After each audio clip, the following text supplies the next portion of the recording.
what do you think as far as yourself? Like, are you happy with where you're at? It just like the book is killing it, and I'm looking at Amazon's #1, like everything. Are you happy, or you're never content? You want to push forward? I mean, I'm always happy. I'm always happy in general. I'm not always totally thrilled on how things play out, but that's life. Like I could, I could leave my house right now and want to take my wife out to dinner, and we could be in gridlock traffic. Now I'm pissed. But in general, I'm really happy. As long as people are enjoying what they're watching and they want more, I think we're doing good. Um, it just really depends on where things go moving forward. I think it would be a wise decision to listen to the audience.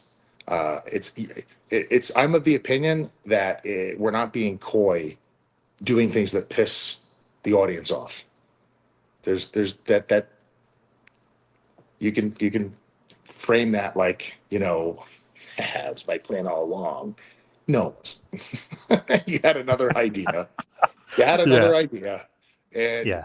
it didn't land, and now there's some sort of like pseudo pivot that people are making, trying to be like that was the idea all along. No, it wasn't. It wasn't the idea. Just be honest. The audience knows when you're full of shit, uh, and that's kind of like an era that we're entering into. They open the curtain and you let them back. Now they know what's going on, so you can't get mad at them or punish them for seeing how the trick is done.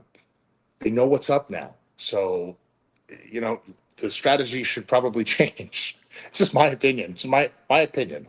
What do I know? Even going back to Daniel Bryan, 10, 12, 13 years ago, whatever that was, they had him lose, and like, okay, that's the end of this guy. Nope, he's more over than the guy that beat him, way more over. Then they have him lose to, Orton. Then they get, then they hate Orton. Then they pump up Orton versus Cena. That match gets shit on beyond belief because everybody wanted Bryan. So it's like, I don't know, like you got to learn from the past when you're making mistakes. Just like you said, you can't be coy with the audience because they'll turn. They'll completely crap on whatever you're doing. Like that might not be good for Sammy, by the way. All I can tell Just, you is just that what happened with Brian Danielson and that whole thing, and I remember it well because I was enthralled watching that. I thought it was awesome what was going on. When it's a baby face, you know that will work. You can get away with that because he's always fighting yep, from underneath. When it's a yep, heel and the audience is telling you otherwise, and you're still putting them under, they know what's going on. You know what I mean? They know. yep. Doesn't matter what you tell them. Doesn't matter how you try to spin it. They know now. They watch all the behind the scenes programs and they know that there's a community of people that are delegating the arc of the show. So it's I don't know what happens next. All I know is I would like to be there for it. And I'd like to continue performing and doing my best and showing up and giving as much as I'm allowed to give. That I can tell you for sure.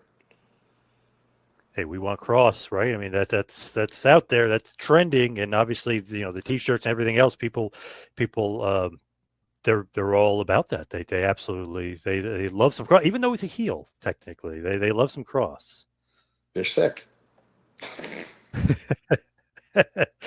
Except my son. He's not a Cross fan right now. He Not does not particularly not like your the bad son. guys. Yeah, Your son yeah. is the John Connor of this timeline. Yes, yes. He loves Jey Uso, so he's totally normal, totally Good, perfect. good. I do too. You, you had